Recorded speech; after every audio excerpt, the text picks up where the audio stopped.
महाराज। आया समय,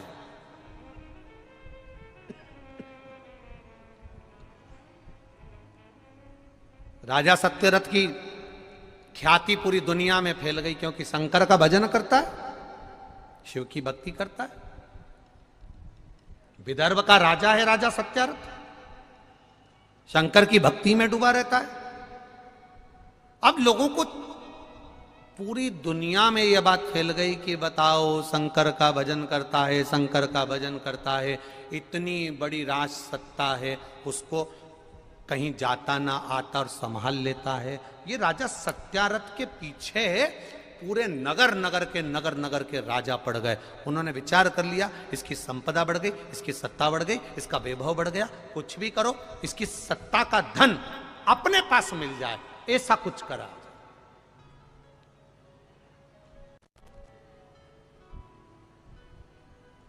एक बात याद रखना अपने जीवन में, दूसरे का धन चुरा सकते हो, दूसरे के कपड़े चुरा सकते हो, दूसरे की रकम चुरा सकते हो, पर दूसरे की विद्वत्ता नहीं चुरा सकते। ये बड़ा कठिन है। भक्ति नहीं चुरा सकते, भजन नहीं चुरा सकते, मंत्र जाप, स्मरण, कीर्तन नहीं चुरा सकते। ये 15 जजमान जो शिव महापुराण के बने हैं, ये कोई साधारण थोड़ी ना हो सकता है। कहीं शिव की कृपा, करुणा, उदारता का फल है। ये 15 जजमान के घर के जो बुजुर्ग रहे होंगे ना, उन्होंने जरूर शंकर भगवान की भक्ति करी होगी, तब जाकर उस भक्ति का फल आज इनको मिला है कि यहाँ के जजमान पद प्राप्त किया।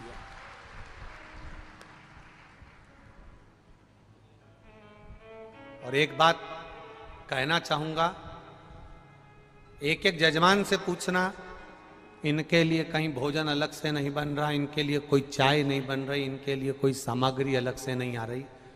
जो भंडारा आज क्या बना है, आज भंडारे में नुक्ती, बोलते जाओ, कद्दू की सब्जी, पूड़ी और खिचड़ी, यही बना है ना?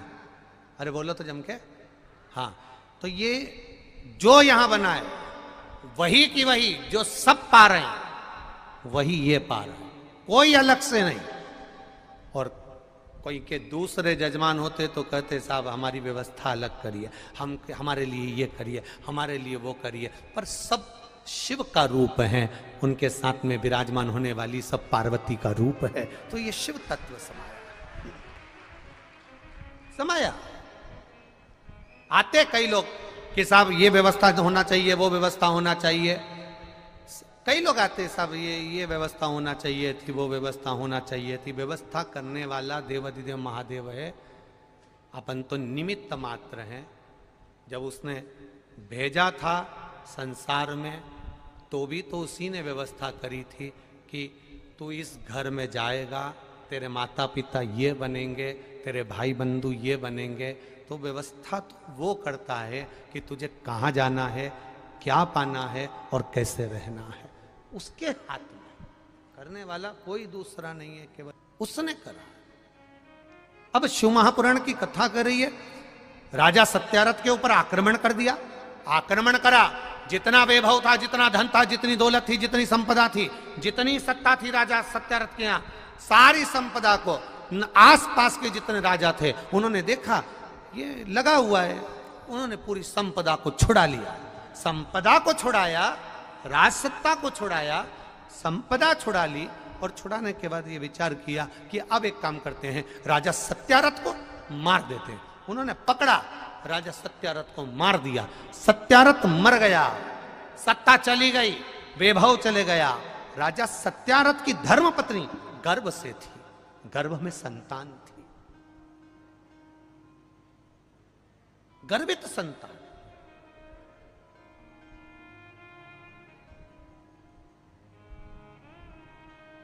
अब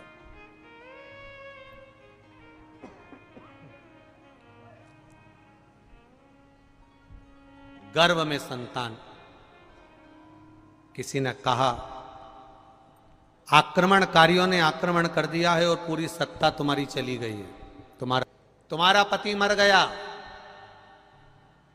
पत्नी आंख में आंसू बहाकर रो रही है, मेरा पति मर गया। हां, मैं गर्भ से हूं, गर्भ में मेरी संतान है, कौन संभालेगा? मैं भी मर जाती हूं, मैं भी मर जाती हूं। किसी एक शिव भक्त ने कह दिया, मरने से क्या फायदा है, मरो मरो सब कोई कहे, मर के देखे कोई। मरो तो फिर ऐसा मरो कि संसार में जन्म ना होई, तो मरना साफ। फिर जन्म लिया, फिर मर गए, फिर जन्म लिया, फिर मर गए। पुनरपि जननम पुनरपि मरणम, फिर जन्म फिर मरण, फिर जन्म फिर मरण के प्रपंच में फंसे रहे, जीवन व्यर्थ गवा दिया।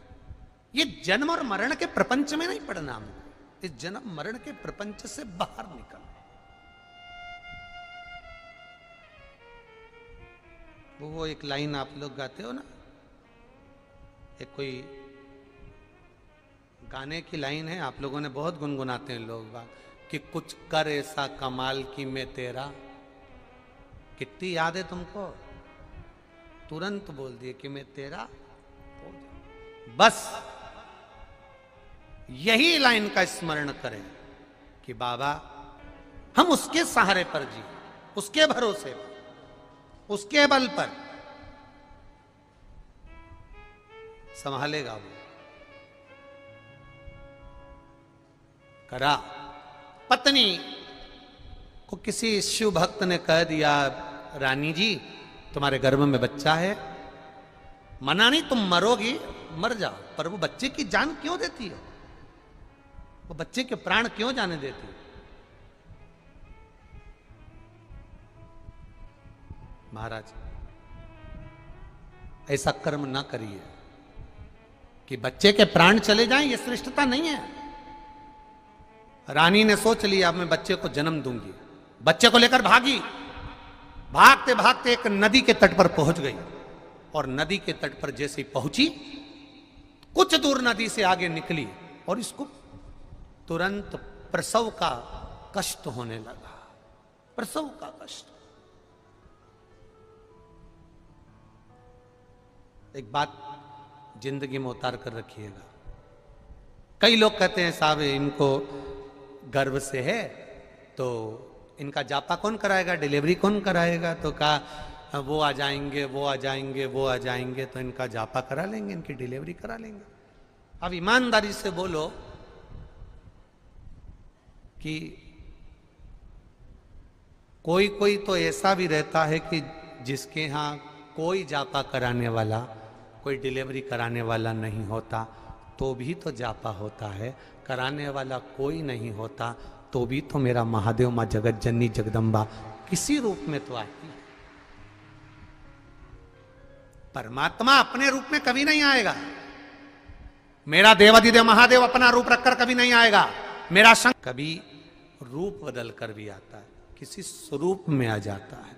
कब आएगा, क्या करेगा, क्या देगा, क्या लेगा, क्या करना है, वो आएगा और चले जाएगा। समझ में नहीं पड़ पाएगी आपको कि वो करके क्या गया है, क्या करा उसने, क्या करा। अब चले, बच्चे ने जन्म लिया, सुंदर बच्चे को गोदी में मां ने लिया। गोदी में लेकर मां प्यास लगने लगी, पानी लेकर पानी पीने के लिए वापिस नदी के तट पर चली वो रानी। और नदी के तट पर जैसे रानी चली, नदी में बच्चे को घाट पर एक जगह पर ऊपर सुला दिया, और सुलाकर वहीं पर जल पीने के लिए हाथ नदी में दिया। देते से घड़ियाल ने, मगर ने रानी को पकड़कर पानी में ले लिया। राजा गया, रानी गई, सत्ता गई, वैभव चले गया, सब कुछ चले गया। महादेव जी से माता पार्वती ने प्रश्न कर लिया, जो प्रश्न आपके भीतर भी आ रहा होगा, जो प्रश्न आपके भीतर उपज रहा होगा, जो प्रश्न आपके भीतर उठ रहा होगा। अगर सत्यारथ राजा भगवान शंकर के उपासक थे, क्यों मरे? सत्यारथ राजा शंकर की आराधना करते थे तो नगर का राज्य क्यों गया? सत्यारथ राजा शिव की भक्ति करते थे तो धर्मपत्नी क्यों गई? राजा सत्यारथ अगर ऐसे भजन करने वाले थे तो इतना कष्ट क्यों आया? उस कष्ट आने का कारण क्या था? किस कारण, किस जगह? पार्वती जी ने शिव जी से प्रश्न किया, राजा सत्यारथ के साथ ये क्या हुआ है? वो तो शंकर जी का गुणगान गाता है, शिव की भक्ति करता है, शिव का भजन करता है, शंकर का स्मरण करता है, फिर ये दुख क्यों आ गया? ये कष्ट क्यों आया? ये तकलीफ क्यों आई?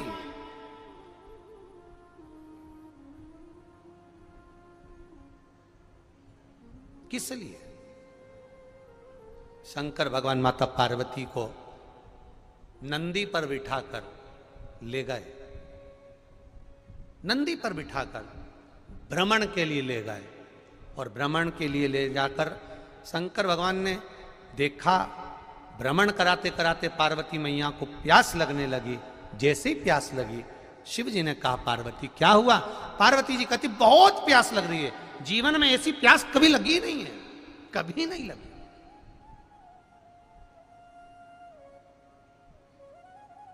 शिव जी ने कहा, तो एक काम करो ना, सामने ही सरोवर है, सामने ही कुंड है, इस कुंड का पानी पी लो। पार्वती जी बोली, मेरे को नंदी से तो नीचे उतारो। शिव जी ने पार्वती जी को नंदी से नीचे उतारा। पार्वती जी चली कुंड का जल पीने के लिए। माता पार्वती जी जैसे ही गई, जाते से ही माता पार्वती जी ने क्या देखा? तालाब में, सरोवर में राजा सत्यारथ का पूर्व का जन्म दिख रहा था। राजा सत्यारथ के जन्म देखते देखते माता पार्वती ने देखा कि राजा सत्यारथ ने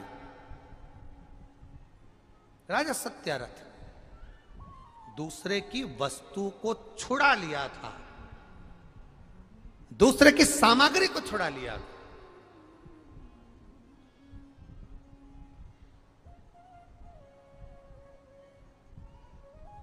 महाराज, दूसरे का धन खाने वाला सुखी ऐश और आराम की जिंदगी भले जी लेता है, दूसरे का धन खाने वाला ऐश और आराम की जिंदगी भले जी लेता है, पर दूसरे का धन खाने वाला ना जाने कितने जन्मों का भोग भोगता रहता है, तब जिंदगी भर रोता रहता है। कर लेगा वो। कई लोग होते हैं, किसी का बैग मिल गया रख लो, किसी का सामान मिल गया रख लो, किसी का मोबाइल मिल गया रख लो, किसी का झुमका मिल गया रख लो। परंतु कई, हमने तो व्यासपीठ से बार बार कहा, कितनी बार कहा, सोने की रकम पहनकर मत आना, कोई सामान पहनकर मत आना। बोला था कि नहीं बोला था? लोग अब की बार, परंतु गजब हो गया कुबेरेश्वर धाम पर। अब की बार रकम घूमने का कोई अलाउंस नहीं हुआ, लोग घूमने का अलाउंस हो गया। गजब। अच्छा, हमने कहा था रकम लेकर मत आना, हमें मालूम होता तो हम कह देते कि इनको भी लेकर मत आना। पर अब ये कोई स्मरण, वो बेचारे पूछताछ कार्यालय में बैठे हुए चिल्ला चिल्ला के बोल रहे, आवाज लगा लगा के, धापो तू कहाँ है? मैं रात से यहाँ पर खड़ी हूँ, धापो।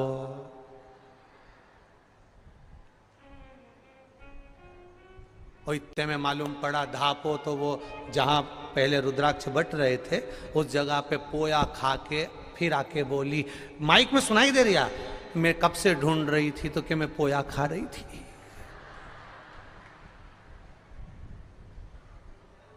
अब वो धापो तू पोपो खाओ, खा लिया। अब ये मालूम नहीं था, नहीं तो मैं से बोलते कि भैया देखो, अब हमने तो बोला जो जो चीज तुम लेकर आई, हमने बोला कम्बल लेकर आना, बोलो लाई कि नहीं लाई, बोलो जम के बोलो लाई। हमने बोला दरी ले आना, लाई। हमने कहा टार्च ले आना, लाई। अपने अपनी दवाई खाते हो, दवाई ले आना। अब हमको क्या मालूम था कि हम बोल देते एक एक जंजीर भी और ताला भी लेके चलना। तो यहाँ अब धोती में तो ऐसा सिस्टम नहीं है कि उसमें हुक लगा लो, पर तुम लोग जो नहीं करेगा, कोई पूर्व जन्म का हमारा कर्म होगा तो भले जीवन में थोड़ा कष्ट आ सकता है। फाइल मोटी होगी तो उसको हटाने में समय लग सकता है, पर ज्यादा समय भोलेनाथ भी नहीं लगाता है, नहीं लगा। मैंने तेरे ही भरोसे बाबा, तेरे ही भरोसे हवा बिच उड़ती जावांगी, बाबा डोर हथो छड़ीला में कटी जावांगी, भोले मैं तेरी शंभू में तेरी पतन। वो संभालने वाला संभालेगा, उसकी अविरल भक्ति संभालेगी। बच्चा सो रहा है घाट के ऊपर, पार्वती मैया तालाब में, सरोवर में, जल में राजा सत्यारथ का पूर्व जन्म देख रही हैं। दूसरे का घर में प्रवेश कर गया था, दूसरे का धन पड़ा मिल गया था, भोग कर लिया। किसी का पड़ा हुआ एक मोबाइल भी मिल जाता है, उस मोबाइल की कीमत होगी 5,000, 10,000, 50,000, 60,000, 1 लाख। कीमत होगी 50,000, 60,000, 1 लाख, 10,000, 5,000। वो मोबाइल तुम लेकर घर चले गए, 5,000 के मोबाइल ने तुम्हारे 50,000 एक महीने में कहीं कहीं ले जाकर खर्च करवा दिए। क्या स्वीकारा? खुश हो रहे हैं, मेरे को 5,000 का मोबाइल मिल गया, 60,000 का मोबाइल मिल गया, मेरे को ये मिल गया, मेरे को वो मिल गया। अरे दुख मनाओ, दुख कि ये 5,000 का मोबाइल तेरे 5 लाख को निकाल कर ले जाएगा, 50,000 को निकाल कर ले जाएगा।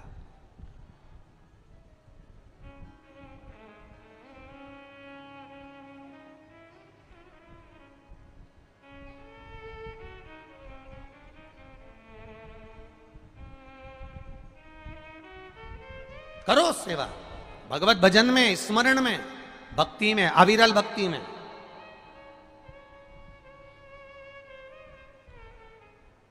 महाराज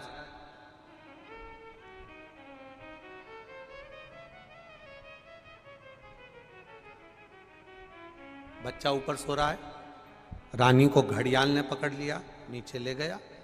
पार्वती मैया ने सारा सीन देख लिया, सब कुछ देखा। कई लोग कहते हैं मेरे हाथ में चोट लग गई, मेरे पांव में चोट लग गई, मेरे को ये हो गया, मेरे को वो हो गया।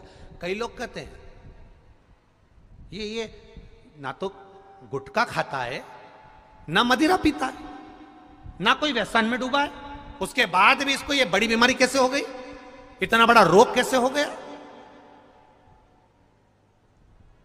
इतना बड़ा रोग इसको कैसे। रामकृष्ण परमहंस स्वामी विवेकानंद जी कह रहे हैं, आप तो मां जगतजननी के उपासक हो, दुर्गा भवानी, मां कालका महारानी तो आपसे बात करने आती है, शारदा मां शारदा आपसे बात करती है और आपको कैंसर जैसा रोग हो गया।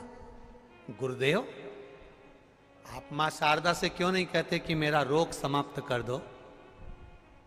स्वामी विवेकानंद जी से रामकृष्ण परमहंस जी ने कहा, मेरी मां से मैं कह देता कि मेरा रोग समाप्त कर दो, और मेरी मां मेरा रोग समाप्त कर देती।